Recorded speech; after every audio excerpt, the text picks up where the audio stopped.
What if I told you there was a cruise line where the destination, not the ship, is the star of the show? A cruise line where you can wake up in Greece, spend the afternoon exploring ancient ruins in Turkey, and be back on board in time for dinner under the stars. Today, we're talking about one of cruising's best kept secrets, Celestyal Cruises. I am Samantha, and this is Talk Travel with Samantha, powered by Fabulous Adventures Travel, and we're talking about Celestyal Cruises. So if you've never heard of them, you're not alone. They don't have roller coasters, they don't have go-kart tracks, and they aren't trying to be a floating amusement park. What they do have is something many travelers say they've been missing from modern cruising: authentic destinations, immersive cultural experiences, and itineraries that take you beyond the usual tourist trail. Today, we are talking with John Diorio, Vice President and Managing Director of North America of Celestyal Cruises. And he is going to tell us why Celestyal is the best kept secret in the Med. Welcome, John. I'm so excited to have you as my very first guest on Talk Travel with Samantha. Well, thank you, Samantha. I'm absolutely honored to be here. This is so cool. This is literally the first time I've ever done this. I feel very honored. You should. Just kidding. Anyways, let's talk about enough about that. Let's talk about Celestyal Cruises. I am super excited about this because actually the first time that I experienced it was last November, and I honestly had no idea what I was getting myself involved in, and I got myself involved in the coolest thing ever. Like, I had the best time. So tell me the story behind it. Tell me everything. Tell me all the beginnings of Celestyal Cruises. So Celestyal Cruises has been actually sailing throughout the Mediterranean for over 11 years now, but we've got over 30 years of heritage in the Greek islands. And we've got two beautiful ships, the Celestyal Discovery and the Celestyal Journey, which you were on the journey, if I recall. Was. Yeah. It was so great. I loved it. So, well, that's awesome. Yeah. All right. Well, tell me a little bit more. So obviously you're over there way far away from the US. So tell me a little bit about like itineraries and where you guys visit, because I know where you visited because I've actually been there, but let's tell all the people. And then we're going to talk about my favorite one ever. Oh, I'll lead you into that one nicely. So Celestyal we are very unique, and we've got 3 and 4 night sailings out of Athens. We're the only cruise line that does that. And that works great if you're over in Europe and you want to pop over to the Greek islands and do a little island hopping the correct way without packing and unpacking constantly. But it's also the 2 7-night itineraries that we have. The Idyllic Greece itinerary, which takes you through all the Greek islands, all those iconic destinations like Santorini and Mykonos, and a hidden gem that some people don't think about going to when you're in the Greek islands area, which is Turkey, and going to Kusadasi. So Kusadasi has like been on my list forever, and I am dying to go there and just see that. And I can't. It's on my list. It's absolutely stunning. Absolutely stunning. And then the second 7-night itinerary we do is what we call the Heavenly Itinerary. Ooh, and this is you go to 4 countries in a whole week. You obviously hit a few of the Greek islands. You go to Montenegro. You go to Croatia, and you go to the homeland, Italy. Oh, the homeland. I do love me some homeland. No, that's an amazing itinerary. We'll definitely talk about that. But I do want to touch on really quickly. We're going to go back to the Heavenly in a second because I could talk about that itinerary for days, hours, weeks, months, whatever. But let's talk about the 3 and 4 nighters that a lot of people use as, what is it, like a secondary sort of trip, right? They go to Greece, they do this cruise, and then they visit some other islands, right? Is that how they usually use it? That's absolutely correct. So if you think about those that want to go to Greece and they want to do Athens for 3-4 days and really explore the mainland, great way to see Greece, but you got to see the Greek islands. And so you'll get a lot of customers who will come over to do Athens for 4 or 5 days, and then they'll add on a 3-4 night cruise with us. And in those 3 and 4 nights, you'll go to 6 different islands. You're in 2 destinations a day. Oh my gosh. So if you're into that island hopping and you want to get off and explore, it's unbelievable. Or if you're in Europe in general, everybody flies to Athens in the summertime. So you can be in Barcelona, you can be in London. You want to get away for a weekend. Our 3 nights go from Friday to Monday, and the 4 night goes from Monday to Friday. Well, that's really cool. I think that's such a because no one else does that. I'm going to stop there for a second and say that no other cruise line does that. So when we say the best kept secret, this is part of the best kept secret. So I do love that because no one else does that. And it is a great little, a lot of people can come to me and say, oh, we want to do France and, I want to go to Greece. You know what I always find funny? You're going to laugh at this. That when clients come to me, they'll be like, I want to do this. They'll name off London, Ireland, Paris, Rome. And I'm like, you do know those are nowhere near each other. Like, you're not just going to hop right next door to go to that. They look close on a map. They do. But what I was going to say is these short little cruises that you have, I think are great because you can do something like that. So I do understand, obviously, why people do that because they're going over there, it's a long flight and they're like, if I'm going over there for that long, I'm seeing it all because who knows when I'll be back. And I get that. I understand that concept. But I do love that you guys have those 3 and 4 nights because of the fact that you can be in Barcelona, like you said, or even Paris, and maybe you have your heart set on seeing the Eiffel Tower and Greece. You know what I mean? And they're clearly nowhere near each other. Nowhere. I know, and I think a lot of people totally forget too that Greece is literally on the other side of Italy. You still have to go like over Italy to get to Greece, but it's so funny because it's just, you just don't realize it. But anyways, I love that you guys are the only ones that do that. Well, what's also great about those itineraries, especially with Celestyal, is that we go to destinations that others don't. Yeah. So because our ships are boutique in size, we can actually go to islands that the other cruise lines can't. We go to Patmos and Milos. That's so cool. Kefalonia, Catapolo. I know. So those are islands that you just don't think of, but they have all that amazing charm of the Greek islands that are just these rising star destinations that only we can take you to. Yeah, I do love that about you guys, that you go to all these little places, and a lot of the big ships that are over there don't. They can't do it. Yeah. So Norwegian and all those other cruise lines that have the bigger ships, they can't get in there. So I do love that. So back to my favorite one. Let's talk about the Heavenly. And honestly, but let's be honest, it's named perfectly. I wonder if somebody was sitting around a table and they literally were like, oh my gosh, we're going to name it the Heavenly because it is heavenly. Like I don't wonder if they even knew that. I'm not even sure, but it truly is just a heavenly itinerary because you leave obviously out of Athens and you're going to go to Kefalonia, which you'll come back to and I'm sure talk about here in a second, but you get a taste of those Greek islands, but you're not hitting those iconic destinations. You're going to islands you typically wouldn't go to. Yeah. And then we throw in Croatia. So those that just, and it's been going on for years, just leaning in that Game of Thrones kind of environment. Seriously. If you go there and you feel like you're there. Dubrovnik's one of the best cities, and we stay till 11 p.m. at night, so you can actually enjoy Dubrovnik. Yeah, that's so cool. So when we were there, we stayed until I don't even know what time. It was dark when we went back on the ship, but we had so much fun. But we also went during shoulder season. Shoulder season, which I have taught the audience about shoulder season, and we were actually almost at the end of shoulder season, and the weather was still absolutely perfect. So let's just discuss Heavenly just for 1 second because of the fact that, like he said, it hits 4 countries. You said 4 countries. So you're hitting the Greek islands. You're hitting Greece. Yeah, a bunch of Greece. Going to Croatia. Yeah. You're going to, I believe, one of your favorite places, Montenegro. That's my new. I think you just like saying my new favorite place.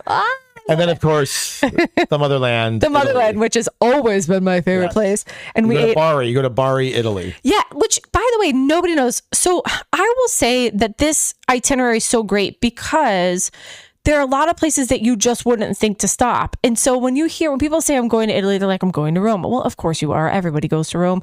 And to be honest, I have no desire to go to Rome, but I was like, and the first thing I was like, wait, what's Bari? So I go and do my research. I'm like, what is this little sleepy town that has, it had a ton of, what was it? The not packing, but like, the shipping, containers. Yes. The port shipping was good size. Yeah. And so, when you get there, it's this unassuming place. You're kind of looking, you're like, this is what Italy looks like. But I'm telling you right now, you're going to love it. So we didn't spend a ton of time in Bari. We actually went to Albarello, and that is where the little huts are.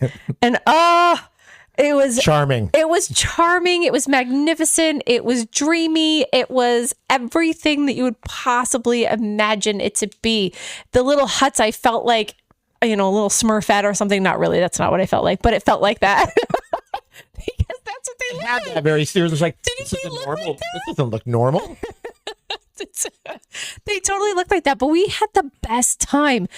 We ended up going into one of the little huts. So people actually live in these little huts, and you're probably like, what the heck is she talking about? But it's a round white building with a thatched roof, right? Yep. Am I saying that right? Yeah.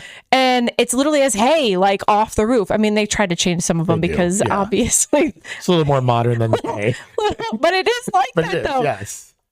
Well, anyways, we ended up going in one, and the guy was so wonderful. He had, I think it was nuts roasting on the fire. He did, yeah. He had wine straight off the roof of his house, but I don't think it was his. No. It was his family's. But it was, though. It was very authentic. It was very just, you felt like you were going to someone's home you've known for years. And he spoke not a lick of English, which was even the best part about the whole thing. And he was like, here. And he said it, of course, whatever the word Italian is. He's like, here, take this. And we were like, yeah, he really was. And so, but we had the best time, and the food there was incredible. So we did our private tour there, and then we went back to Bari. And then the coolest part about Bari that people don't know is the little Nona street, the Nona pasta street. It's like totally famous. It's where all these little nonas are sitting outside on their makeshift table. They're like fold up table. Yeah. Card table. And they're thumb pressing orecchiette. They're just like pressing them and making them and throw them into the thing. More, put them in the bag. It was unreal. And I was like, oh gosh, that was the coolest place. I have to say. They work hard. They work these little nonas really hard. Yeah. Honest to God, I was like, what is happening in this place? This is like old school. And you don't see that. You don't see that in Rome. No. You don't see that in Venice. No. It's Bari, Italy. It's those off the beaten path destinations. And I think that's what's great about our itineraries is you're not going to the heavenly specifically. You're not going to Santorini or Mykonos or Venice. Yeah. Great destinations packed with people. Oh, Bari, Italy. Oh, let me tell you about my Santorini time. And a little slow and sleepy, but just enjoyable. Totally. I completely agree with that. And the other thing, probably the biggest city I would say on that stop is Dubrovnik, which isn't really, I mean, I guess it's big, but it's not still in the same sense, but it's a big city. The rest of them are tiny. Right. It's crazy. So it was one of my favorite. We had the best time. Dubrovnik was amazing. And like I said, shoulder season. So a lot of things were, I don't want to say closed because that's not the case, but we had a drink at a very popular, and I can't think of the name off the top of my head, bar that's off the cliff. Remember? It was back of the wall. It was over the water, and we watched the sunset, and I was like, this is just dreamy. It's heavenly. It was heavenly. Oh my gosh, it was so cool. But we were a little cold, I think, if I remember correctly, and it rained that day, which was fine. But again, still heavenly. Not complaining. It's surprising you were cold because you started the day in Dubrovnik making what?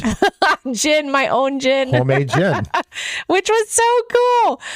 So we went to this distillery, but it wasn't really a distillery. It was more of a learning center. It was a pop-up distillery. It was a learning center of gin and distillation. That's not a word, but we're going to call it. Habitat Distillery.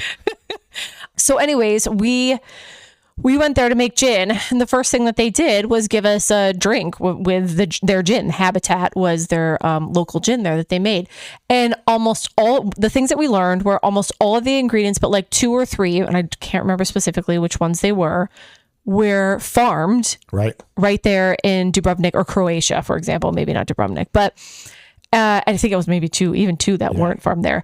And one of them was pepper or something. Oh, maybe that was the one that was. Oh gosh, that's going to kill me. One of them was not farmed there, which makes me angry that I can't remember. But anyways, so they taught us that. And then when we were sitting there in front of our little distillery, we had our own little distillery. Yes. We were sitting there in front of it, and we got to make it by, we had to put certain ingredients in. Those were the ones that had to go in. And then we could play with the flavors like coffee and lemon and lime and some fruits and that kind of thing. And it was very minimal, which was crazy. And then we actually tried all of that later and found out that each one of ours, everyone that we were with, tasted completely different based on what we put in it. Right. It was one of the coolest things. So Habitat is the name of the gin that we went into, and that's actually an excursion with Celestyal. It is. So know that that's kind of the stuff that you do. So you guys pride yourself on your excursions. Yeah. When you think about our company, like I said, it's where we take you and those destinations we go to, those smaller islands. But whether it's the smaller islands or the main islands, it's about what we do with you when we get you there. That's what we're known for. Yeah. So you can go to a Santorini and Mykonos. The other cruise lines are leaving at 4:35 and there's a queue to get out of there. Oh my God. We stay till 10, 11 o'clock and you can enjoy the destinations, which is just the way you should explore those different islands. But it's those unique custom excursions that we have been really dealing with in that region for over 30 years. So we know it better than anyone. We think we are the most authentically Mediterranean cruise company out there. You are, though. And I completely agree with that. I have to be honest, because I've sailed over in the Med a couple times now with another cruise line, and it was great. Don't get me wrong, but this was just, I felt like I was immersed in the culture, 100%.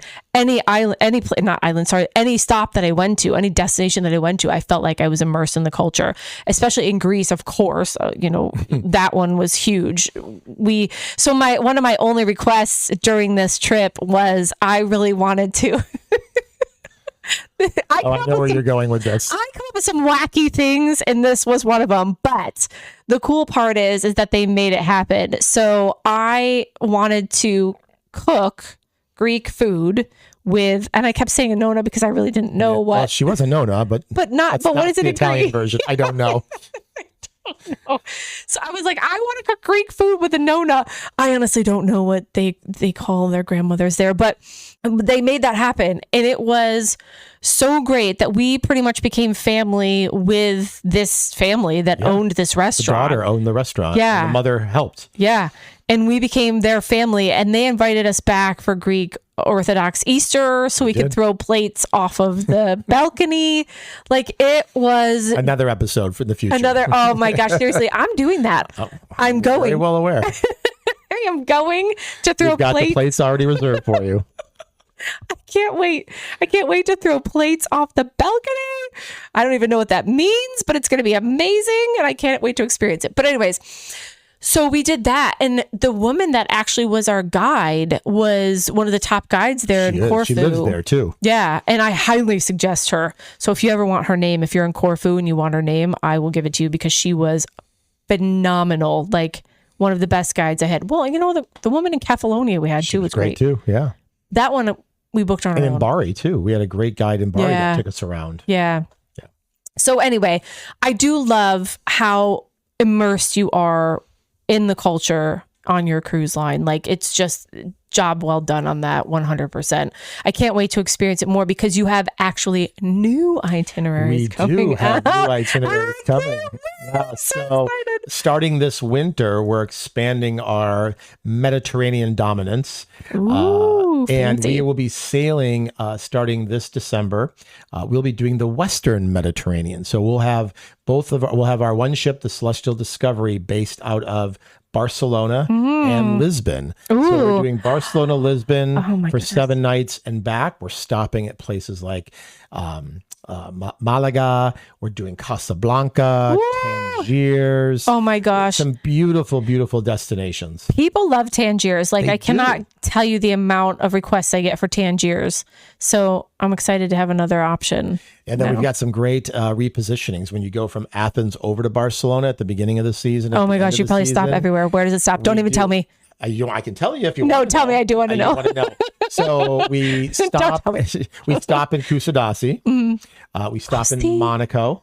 Oh, We stop in Rome. Oh, We stop in Messina, which is Sicily. Oh, We stop yes. in Napoli. That's awesome. Oh my gosh, It's really? a beautiful, beautiful. It's an 8-night itinerary. Oh, that's really nice. When does that happen? Like, that goes November? on sale June 15th. Okay. And we'll start sailing that. The repositioning When's the reposition? November 28th. I was going to say November. Look at me. And then we do 4 sailings every Saturday from either Barcelona or Lisbon. And the great thing, do a 14-night.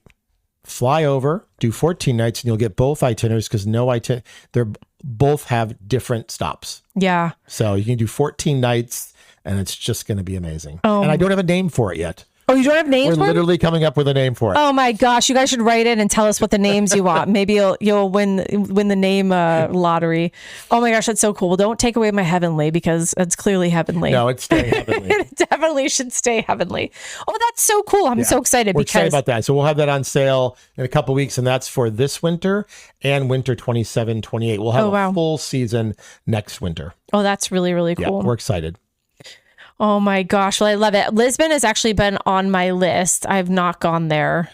It's on my list. So, well, from Orlando, starting in October of this year, TAP Portugal will have not daily, 3 times a week, nonstop service from Orlando Airport into Lisbon. Oh, that's really good. Great new service starting in October. Oh, that's so good. So listen to that. You're going to be able to go nonstop from Orlando over there and hop on Celestyal. And you see the whole Western Med. Seriously. You really can. That's the nicest part. I love when you can connect. I love when you can connect cruises like that. And I've always said, if cruising's not your thing, it's really a good thing to do to check out the cities and be able to see that much when you're over there. And you don't have to go on a train. You don't have to move your luggage, schlepping luggage on the cobblestone streets up and down. I mean, I could tell you all kinds of stories about how my luggage got stuck on a dock in Venice at one point. Had to schlep it down the dock. Yes. Hoped it didn't fall in. Anyways, back to Celestyal. I have many stories, but all right. Well, that was super exciting. Is there anything else you want to leave us with that we're missing, that we should know all about Celestyal? Final thoughts and words that we might have missed. Yeah, I think the key thing to think about when you sail with us is also what we include in the cruise fare. Oh, that's a good when one. you sail with us, we include Wi-Fi. All of your gratuities are taken care of. When you come on board our ship, it is like family. A lot of the crew on our ship have been with us for 20 plus years. And so they get to know you by name. There's only about 1,200 people on the ship at max capacity. Awesome. So it's a really chilled environment. There's something to do for everyone. And so all your gratuities and then always all your main dining is included as well. So we've got some amazing offers right now for the Mediterranean. So we'd love to have you come on board. Well, I love that. I love that you have everything all included, honestly, because it just makes it so much easier for everyone to understand too, and not have to worry about nickel and diming. That's a huge thing right now in cruising that I can't stand. So I love when it's not nickel and dime. That makes my heart happy. So I love that everything's included, which is awesome. And they have some really great cabin options. I was in the Dream Suite, which was phenomenal. Yeah. Lots of space. So that's really, really nice. So if you're looking for something with lots of space, it's there. We have a variety of cabins. You have your insiders, your outsides, your junior suites, the dream suites. Yeah. A couple Stargazer suites, which are our largest suites. Oh, yeah. The Stargazer. We did get to walk through those. So there's a lot of choices. We've got amazing entertainment every single night. So a lot of great things to consider. But when you think of the Mediterranean, think of Celestyal. There's no one that's more authentically Mediterranean than us. I totally agree with that. So thank you so much for joining me on my very first guest, John Diorio. Thank you, Samantha. I'm very excited. Well, we'll have to have you back on once you guys start sailing so that we could talk about, or you know what, maybe I should go on. I think you should just come. Yes. Totally. So I should totally get to talk about all those new sailings. But thank you so much for joining us. That's it for this week's episode. We can't thank Celestyal enough for joining us, but if you want to learn more about Celestyal Cruises, please visit us at talktravelwithsamantha.com, and we are happy to answer all your questions, get you booked, because we love Celestyal and we want to help get you over there to enjoy it as much as we did. So with that, visit me at talktravelwithsamantha.com. You can find me on Facebook at Samantha-Fabulous Adventures Travel. And until then, next week, travel smarter, vacation harder.